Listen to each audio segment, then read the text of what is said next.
de chez Clafoutis, je suis super contente de vous retrouver. Alors aujourd'hui on va coudre ensemble ce petit bavoir qui est le bavoir Pomelo dans sa version classique. Si vous voulez voir le pas à pas du montage de la version avec manche, parce que dans le même patron vous avez la version comme ça et la version avec manche, et bien je vous mets le lien vers l'autre vidéo.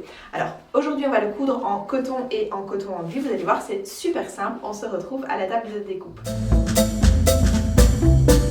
Ok, alors, au niveau du matériel, qu'est-ce qu'il vous faut? Bien, vous allez couper votre bavoir une fois dans un sens et une fois dans l'autre, d'accord? Donc là, j'ai l'endroit et l'endroit, donc il faut absolument qu'il soit, on appelle ça en miroir, parce que forcément, vous allez devoir les mettre l'un contre l'autre. Vous allez faire la même chose avec la poche. Alors là, il n'y a pas d'histoire de miroir, puisque de toute façon, elle est symétrique. Vous aurez besoin de pression, d'accord? Il vous faudra un jeu mâle et deux jeux femelles ou le contraire.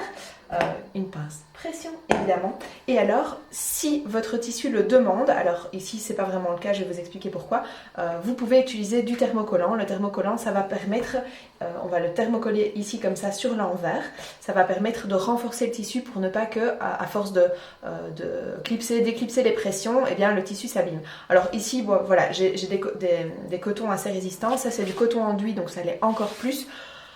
Je vous avoue que si je devais le coudre comme ça pour moi, je ne suis pas sûre de l'entoiler. En tout cas pas sur le coton enduit, ça n'a pas vraiment de sens, il est déjà bien solide. Par contre, vous pourriez le faire ici. Alors, vous prenez un tout petit rectangle. Voilà. Et vous pourriez venir, je vais le faire, d'accord, comme ça vous le voyez, le poser ici, sachant que vous avez vos deux repères boutons, que je n'ai pas encore fait, vos deux repères pression. Et puis, bon, à force, je connais par cœur où sont les pressions. Et voilà, vous pouvez venir entoiler ici et ici. Alors voilà, c'est entoilé. Donc j'ai posé le fer simplement dessus. Je vous ferai peut-être une petite vidéo un jour pour vous montrer comment on entoile, mais c'est très simple. Vous posez la partie avec la colle en dessous, d'accord, toujours sur l'envers, évidemment, il ne faut pas que ça se voit. Et puis vous posez le fer dessus pendant une dizaine de secondes, ça dépend vraiment de l'entoilage que vous utilisez. Ici, moi, j'utilisais la Vliseline H180, donc c'est un entoilage assez léger qui reste souple. On laisse reposer. Et on va s'occuper d'abord de la poche. Alors si vous ne faites pas l'option poche, eh bien vous passez à l'étape suivante. Donc je vais poser endroit contre endroit ma pièce poche et je vais venir ici épingler ou mettre des pinces. Moi je préfère les pinces pour ce genre d'endroit parce que c'est facile. C'est très facile à coudre, ça ne bougera pas. Et vous allez mettre des pinces ici. Hop, si elle veut bien. Voilà. Et puis vous allez venir couper, surtout pas couper, vous allez venir coudre ici à 0,8 mm, 0,8 cm d'ailleurs, c'est beaucoup mieux, au point droit. On se retrouve juste après. Ok, une fois que ça c'est fait, on va recouper les petits fils s'il y en a.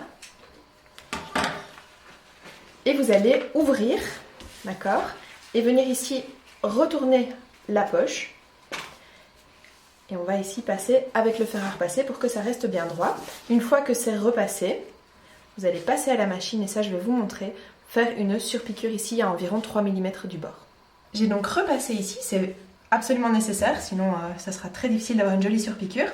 Alors, soit vous allez piquer ici avec le pied de biche classique, soit vous avez ce genre de pied, voilà, qui permet de venir poser le pied vraiment au bord, reculer son aiguille, donc décaler son aiguille vers la gauche et avoir une surpiqûre plus nette. Moi je vais utiliser celui-là, mais avec le pied classique ça marche très très bien aussi. Hop. Alors ici moi j'ai choisi deux tissus qui ont deux tissus de couleurs tout à fait différentes. Et donc ce que j'ai fait c'est que dans mon fil de bobine j'ai pris du blanc, qui est celui qui se verra le moins. Donc on met toujours dans le fil de bobine la couleur du tissu principal parce que la surpiqûre est toujours plus jolie sur le dessus. Et le fil de canette, j'ai pris une couleur qui fonctionnait avec mon vert. Hop, alors je vais placer ici mon tissu et je vais décaler simplement. Ici j'ai décalé de 3 mm, donc j'aurai vraiment une surpiqûre de 3 mm. Je vais préférer, visuellement je vois bien que je serai plus contente à 2,5, donc voilà, point d'arrêt.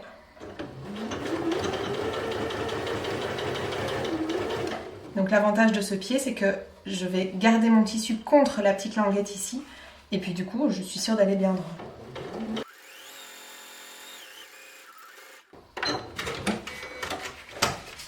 La surpiqûre est faite, la poche est faite. On va passer à l'assemblage du bavoir. On va venir maintenant assembler la poche sur un des deux tissus. Alors je vais utiliser la même méthode que dans le tuto au papier. Donc vous allez prendre cette poche et venir la poser sur l'endroit du tissu principal. Alors ici il y a vraiment un choix au niveau du style. Vous pouvez soit avoir un bavoir qui va ressembler à ça à la fin, c'est-à-dire que vous aurez deux fois le même tissu, soit avoir un bavoir pour lequel la poche ressort plus parce que c'est la poche du dos, d'accord? Moi je vais décider de le faire dans ce sens-là, comme ça c'est le contraire de ce qu'on a fait pour le tissu papier. Alors là vous allez chercher vos petits crans sur le côté et vous allez venir positionner la poche au niveau du cran. Moi j'utilise les pinces, je trouve ça plus facile. Alors là vous allez venir positionner le petit cran, d'accord, avec le milieu de la poche. Je vais d'abord poser ça, j'aurai plus facile de l'autre côté. Voilà. Et je vais le placer là. Hop. Alors on prend le temps de bien mettre le tissu à plat. Et voilà. Ça doit fonctionner parfaitement sans devoir tirer, d'accord? Mais ce sont deux arrondis, donc il faut prendre le temps de bien les positionner ensemble. Voilà. Alors, hop. Ici c'est tout à fait normal que la poche soit plus large que le bavoir, parce que si je vous fais un truc tout collé, une fois sur deux, la nourriture, elle va pas rentrer dans la poche, d'accord? Si vous trouvez que c'est trop large, et ça dépend vraiment de ce que vous préférez, et ça dépend aussi vraiment des tissus que vous choisissez. Il y a des tissus qui sont plus lâches, et il y en a d'autres qui tiennent mieux. Ici, on est un peu entre les deux. Vous pouvez très bien faire dépasser un tout petit peu la poche, d'accord? Juste ici sur les côtés. Alors, vous faites exactement la même chose de l'autre côté. Voilà. Pour arriver à une poche qui est qui baille moins. D'accord, vous pouvez même le faire encore un tout petit peu. Et donc vu que de toute façon on va recouper les marges de couture, eh bien ça ne posera aucun problème. Donc là je vais le faire comme ça. Sur le tuto on l'avait fait de manière classique. Mais ici je décide de le faire comme ça. Donc voilà, vous avez placé votre poche. Je l'ai pas super bien placé. Voilà. Vous avez placé votre poche. Vous allez prendre. Donc si vous n'aviez pas de poche, tout ce que je viens de dire vous oubliez. Et vous commencez à partir d'ici. Vous positionnez votre doublure endroit contre endroit. D'accord, sur ce que vous venez de monter. Ou alors sur le tissu principal. Et là c'est parti, on va mettre des pinces partout en laissant une ouverture. Alors moi j'aime bien de la laisser ici, d'accord, parce que c'est l'endroit le plus plat. Si vous ne mettez pas de poche, vous pouvez aussi la laisser ici. C'est assez plat aussi. Avec la poche ça va être embêtant de coudre à la main 4 épaisseurs, ça je ne vous le conseille pas. Donc voilà, de toute façon moi je vais la mettre là. Et donc vous allez ici, hop, venir positionner le cran contre le cran. Et donc ici moi ma poche elle dépasse. Et c'est très bien comme ça. C'est vous qui choisissez.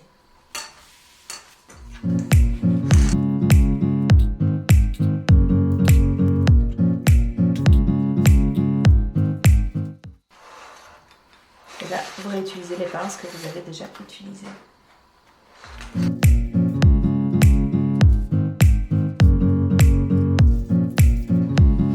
Hop, je vais remettre dans ce sens-là parce que c'est comme ça que je vais le coudre. Vérifiez bien que vous avez tout pris.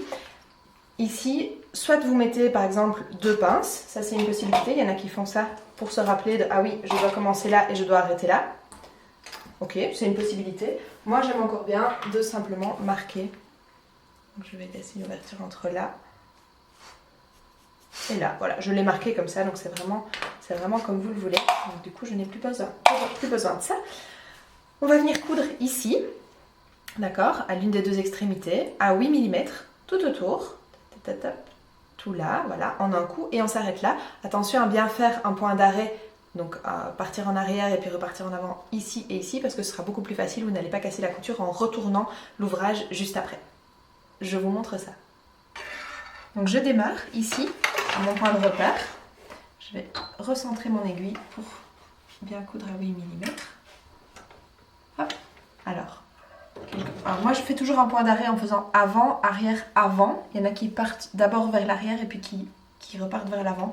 Moi j'aime bien quand c'est bien solide, mais c'est un choix. Donc là je repars vers l'arrière et puis c'est parti. Donc ici ma poche elle sort, c'est normal puisque j'ai décidé de l'avoir un tout petit peu moins baillante. Ça se dit baillante?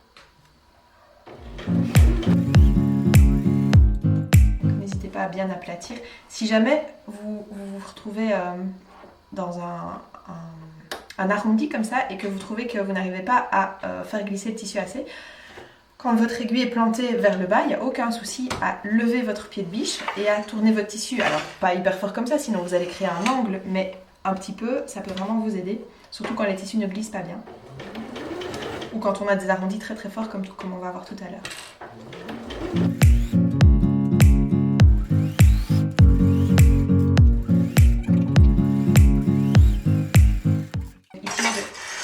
Je vais vous montrer comme ça. Donc ça m'arrive régulièrement de soulever un tout petit peu mon pied de biche pour bouger le tissu. Donc voilà, hop.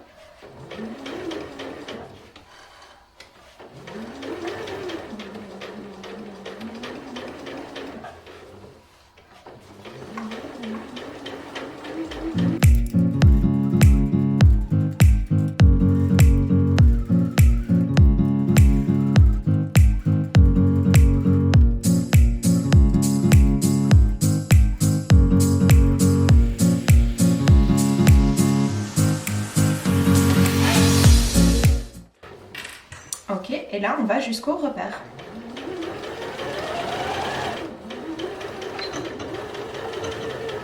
Point d'arrêt.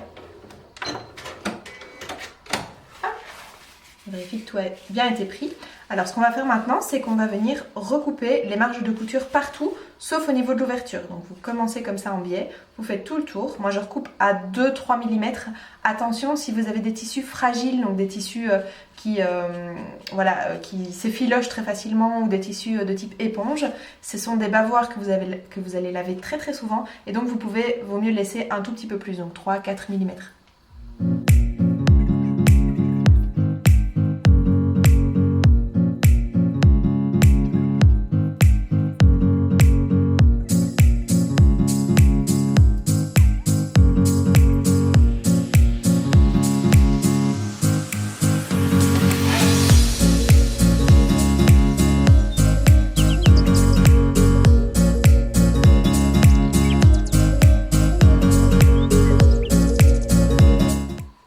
On a tout coupé et maintenant on va venir retourner le bavoir. Ça, je trouve ça toujours un peu magique. Alors cette partie-ci évidemment c'est la plus difficile, donc on prend le temps. Moi j'aime bien de rentrer le pouce dedans. Faites attention aussi au thermocollant de ne pas trop le malmener. Voilà, et puis on vient pousser. Moi je pince entre les deux doigts. Je viens pousser. Alors il y a des tissus avec lesquels c'est super facile, d'autres où c'est plus difficile. Ici le coton en lui, ça ne glisse pas fort mais ça va. Voilà. Et on y est. Donc pas si compliqué que ça. De l'autre côté on fait la même chose en faisant attention à ne pas abîmer le thermocollant. Hop.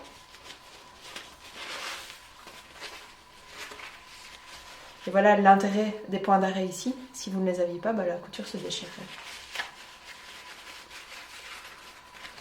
Ok.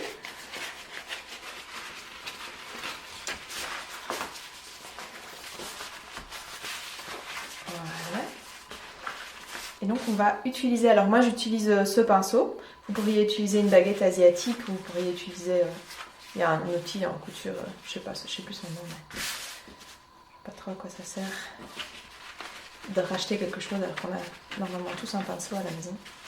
Voilà, et on va ressortir tous les angles.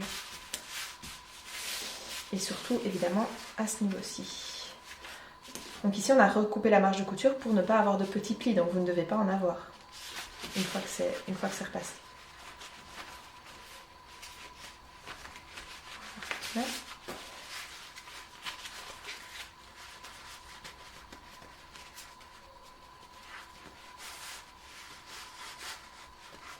Ne prenez pas quelque chose de trop pointu parce que vous risquez de passer à travers, évidemment.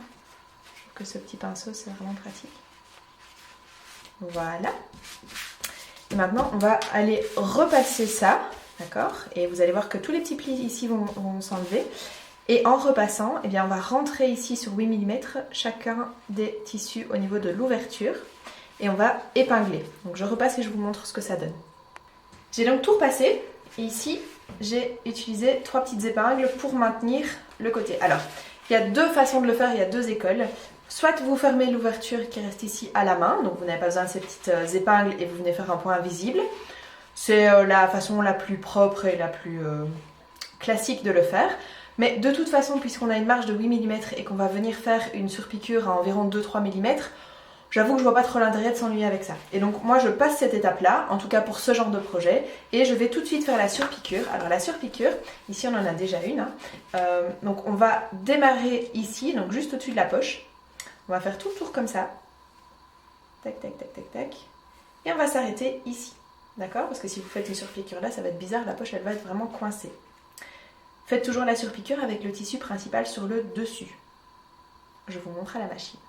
Donc mon tissu principal sur le dessus, alors on est bien d'accord que le bavard est réversible, hein. Vous pourriez à ce moment-là décider que votre tissu principal, eh bien, c'est le vert et votre bavard ressemblerait à ça. Donc il n'y a vraiment aucun problème. Moi j'aime bien de voir les petits cactus comme ça. Hop, hop. Et donc fil de bobine dans la couleur des tissus principal et fil de canette dans l'autre couleur. Alors je vais placer... Alors ici j'ai de nouveau utilisé mon pied à surpiqûre, qui rend les choses un tout petit peu plus compliquées au début. Vous allez ouvrir la poche, comme ça, et vous allez commencer à piquer ici. Ok. Moi je fais 2 mm et demi, mais voilà. Point d'arrêt et c'est parti.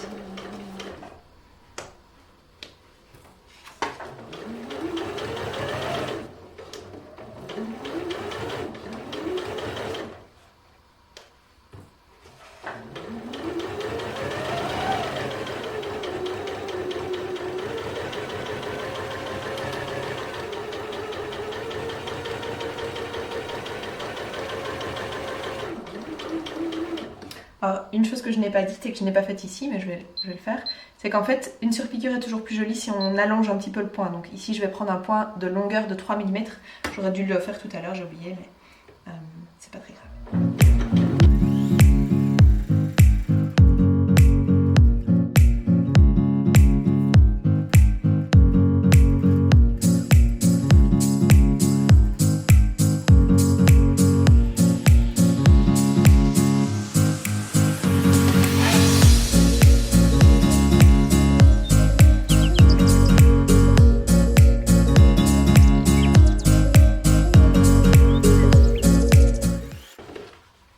Sur la fin, même chose, vous ouvrez un petit peu la poche pour pouvoir arriver facilement au bout.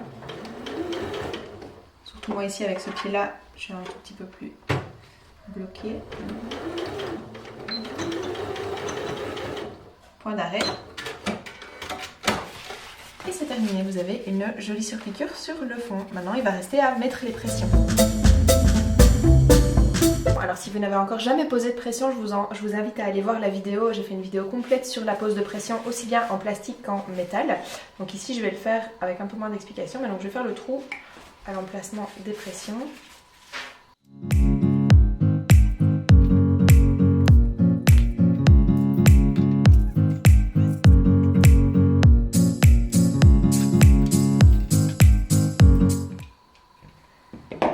Alors vous pouvez décider de faire passer le dos sur le devant ou le devant sur le dos. Ça c'est vraiment vous qui décidez. Donc soit ça va donner ça et vous verrez les deux, soit ça va donner ça et vous ne verrez qu'une seule pression. Pour une fois je vais faire passer le devant sur le dos. Et donc, hop.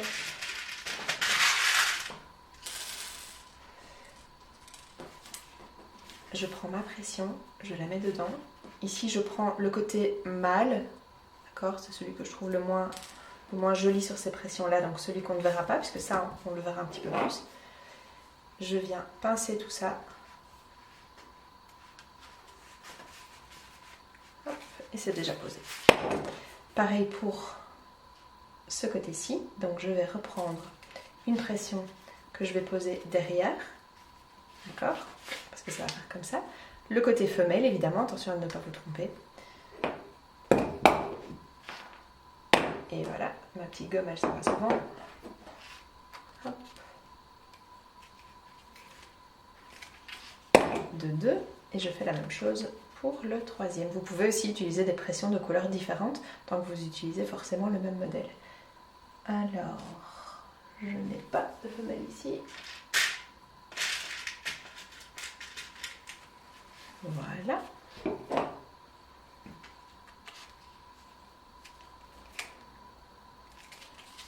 Et voilà, votre petit bavoir est fait.